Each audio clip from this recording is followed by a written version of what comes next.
Halo, materi sistem reproduksi pada manusia.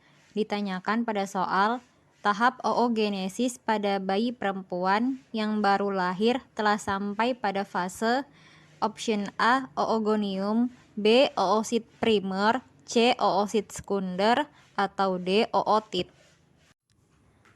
Untuk menjawab pertanyaan tersebut, maka akan dibahas mengenai proses oogenesis, di mana oogenesis ini merupakan proses pembentukan ovum atau sel telur yang terjadi di ovarium atau organ reproduksi internal pada perempuan.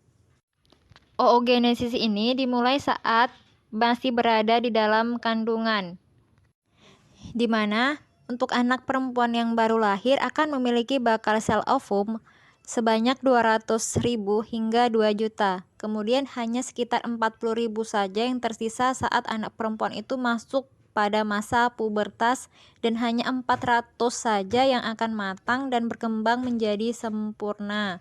Kemudian proses oogenesis yang terjadi pada kandungan, yang pertama, di dalam ovarium terdapat folikel yang berukuran kecil dengan bakal calon ovum atau sel telur yang nantinya akan berkembang menjadi besar sehingga menjadi folikel primer, dan folikel primer ini juga akan berkembang lagi nantinya menjadi folikel sekunder, dan folikel sekunder nantinya akan berkembang lagi dan akhirnya menjadi folikel yang matang.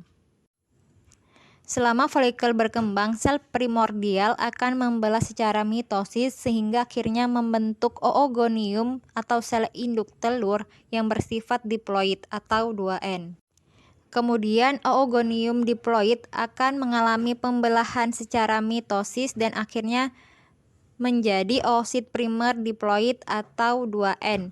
Nah, pada sampai tahap pembelahan mitosis inilah terjadi proses oogenesis pada bayi yang masih berada di dalam kandungan.